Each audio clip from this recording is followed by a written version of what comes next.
طلاق جو ہے اپنی کوئی کسی چھوٹے موٹے معاملے پہ یہ جی کسی کی بیٹی کسی کے گھر میں ہے، اس نے اگر اپنے خامند کی نافرمانی کی ہے، خامند کا حق ہے اسے سمجھائے۔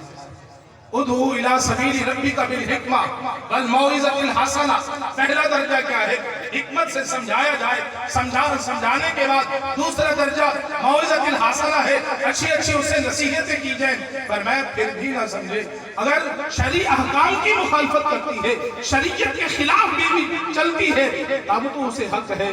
چھوٹی موٹی بات پہ بھی فلاں سسرال کے گھر سے روکا تھا، ماں باپ کے گھر سے کیوں روکتا ہے؟ مسئلہ تیرا اپنا، غلطی تیری اپنی، اور سختی بیوی میں۔ معزز و محتشم سامعین و ناظرین، جیسے خامد کے حقوق ہیں ایسے اس کی بیوی کے بھی حقوق ہیں، جیسے مردوں کے حقوق ہیں ایسے عورتوں کے بھی حقوق ہیں۔ سارا دن اسے کہنا تو جان و مال مویشی کا چارہ کاٹ، اور چارہ نہیں کاٹا تو طلاق کی لائیں، اور اسے کہنا کما کے لا، اسے کہنا کہ جا سارا دن کپاس کی چنائی کر، گندم کی کٹائی کر، گندم کی کٹائی کے لیے بیٹی نہیں نکلی۔ اب خامد اور سسر صاحب اور گھر کے رہنے والے اور لوگ اسے دھمکیاں دے رہے ہیں۔ کہاں لکھا ہے کہ اس بیٹی کو حکم دو کہ 4 دیواری کے باہر جائے اور جا کے گندم کاٹ کے آئے؟ میرے دوستو یہ مردوں کا کام ہے، بیویوں کا کام گھروں میں یدنین علیہن، فرمایا وہ بہت بڑی چادر لے، اگر باہر بھی نکلنا ہے تو پردے داری کے اندر، ورنہ 4 دیواری کے اندر رہے، باہر نہ جائے۔ باہر جانا ان کا بے پرد ہو کے یہ کام کاج کرنا ان کے لیے شریعت مطہرہ نے انہیں منع فرمایا ہے۔ تو میرے دوستو، تو طلاق کی ابتدائی 3 قسمیں ہیں: طلاق رجعی، طلاق بائن، طلاق مغلظہ۔ طلاق رجعی یہ ہے کہ انسان، پھر اس کے ایک الفاظ طلاق کے صریح ہیں اور کچھ الفاظ کنایہ ہیں۔ صریح وہ ہوتا ہے جس کی مراد معلوم ہو، مطلب لفظ سے طلاق بولا ہے، اب کوئی شخص طلاق بول لے اور پھر پوچھنا پھرے کہ یار میں نے طلاق کہا تھا، میری نیت یہ نہیں تھی، تو اس کی بات کو نہیں مانا جائے گا۔ طلاق سے مراد اس کو جدا کرنا ہے، نکاح کی گرہ سے اسے جدا کرنا ہے، مطلب طلاق ہی دینا ہے۔ اب اس پہ اس کی کوئی نیت کوئی مراد نہیں چلے گی، اور طلاق کے لیے گواہی بھی ضروری نہیں ہوتی، بیوی کا سامنے ہونا بھی ضروری نہیں ہوتا۔ جیسے نکاح کے لیے گواہ ہے، ایسے طلاق کے لیے گواہوں کی ضرورت نہیں۔ کہیں بیٹھا ہے، کسی جگہ پہ ہے، کوئی سامنے ہے یا نہیں ہے، اس نے طلاق بول دی تو طلاق ہو جائے۔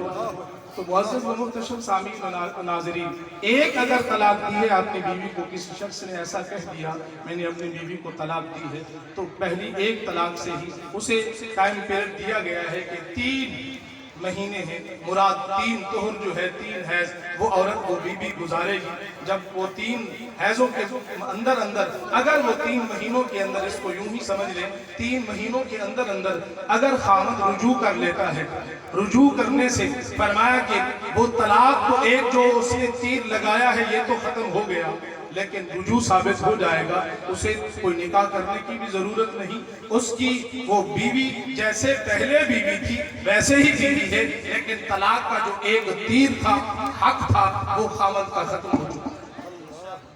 اگر 2 طلاقیں دی ہیں تو پھر شریعت مطہرہ نے اسے پھر اجازت دی ہے کہ 3 مہینوں کے اندر پھر بھی اسے رجوع کا حق ہے۔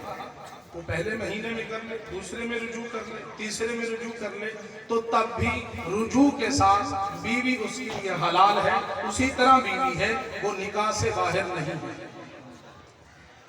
اگر وہ پہلی طلاق کے بعد 3 مہینے گزار دیتا ہے، ہر درمی وہی ضد پکڑی ہے، رجوع اس نے نہیں کیا، شریعت نے اسے اجازت دی تھی، شریعت نے اسے اجازت عطا فرمائی تھی، اسے ایک لچک دی تھی، شریعت نے ایک وسعت دی ہے۔ چلے منہ سے تم نے گول غصے میں بول لیا ہے، پھر یہ بھی ایک بڑی بات ہے، جو بھی آتا کہتا ہے جی غصے میں کہہ دی، چاہے غصے میں کہے، چاہے ہنس کے کہے، چاہے جھوٹی کہے، چاہے جس مذاق میں کہے، یہ طلاق ہے، رکے گی نہیں، ہو جائے۔ مذاق میں کہا تو ہو جائے، غصے میں کہا تو ہو جائے۔ تو میرے دوست اگر ٹھنڈے ہو کے کہا تب بھی ہو جائے گی، اس نے رکنا نہیں۔ کسی نے کہا اپنی بیوی کو طلاق دے دے، اس نے اس کے کہنے پہ طلاق دے دی، تب بھی طلاق ہو جائے۔ جیسے نسبت ہوتی جائے گی طلاق کا وقوع ہوتا چلا جائے گا۔ تو دوستو پہلی طلاق دی 3 مہینے شریعت نے ان اجازت دیتی سی، انہیں اجازت کو فائدہ نہیں اٹھایا، ਤੇ ਉਹ ਬੰਦਾ ਫਿਰ ਵੀ ਉਵੇਂ ਉਹਨੇ ਗੁੱਸਾ ਕੀਤੀ ਰੱਖਿਆ ਤੇ ਆਪਣੀ ਬੀਵੀ ਨਾਲ ਨਾਰਾਜ਼ ਰਿਹਾ ਹੈ। ਫਿਰ ਉਹ 1 ਮਹੀਨਾ ਗੁਜ਼ਰ ਗਿਆ, ਦੂਸਰਾ ਗੁਜ਼ਰ ਗਿਆ, ਤੀਸਰਾ ਗੁਜ਼ਰ ਗਿਆ, ਤਲਾਕ ਇੱਕ ਦਿੱਤੀ ਸੀ ਲੇਕਿਨ ਮਹੀਨੇ 3 ਗੁਜ਼ਰ ਗਏ। ਇਸ ਤੋਂ ਬਾਅਦ ਆਟੋਮੈਟਿਕਲੀ ਉਹਨੂੰ 2 ਤਲਾਕਾਂ ਹੋ ਜਾਣਗੀਆਂ, ਮਤਲਬ ਉਹ ਬੈਨ ਹੋ ਜਾਏਗੀ। ਹੁਣ ਜਦੋਂ ਵਾਪਸ ਆਏਗੀ ਨਾ ਉਹਦੇ ਕੋਲ, ਉਹ ਰੁਜੂ ਦੇ ਨਾਲ ਨਹੀਂ ਆਏਗੀ, ਨਿਕਾਹ ਦੇ ਨਾਲ ਆਏਗੀ। ਇਸੇ ਤਰ੍ਹਾਂ 2 ਤਲਾਕਾਂ ਦਿੱਤੀਆਂ ਨੇ, ਫਿਰ ਉਹਨੂੰ 3 ਮਹੀਨੇ ਦਾ ਟਾਈਮ ਪੀਰੀਅਡ ਹੈ, ਇਹਦੇ ਅੰਦਰ ਅਗਰ ਰੁਜੂ ਕਰ ਲੈਂਦਾ ਠੀਕ, ਅਗਰ 3 ਮਹੀਨੇ ਗੁਜ਼ਰ ਗਏ ਇਸ ਤੋਂ ਬਾਅਦ ਇਹ ਵੀ ਤਲਾਕ ਹੈ ਬੈਨ, ਕਿਉਂਕਿ 2 ਦਿੱਤੀਆਂ ਨੇ, 2 ਦੇ ਨਾਲ ਬਾਇਨ ਹੋ ਜਾਂਦੀ। ਬਾਇਨ ਦਾ ਮਤਲਬ ਹੈ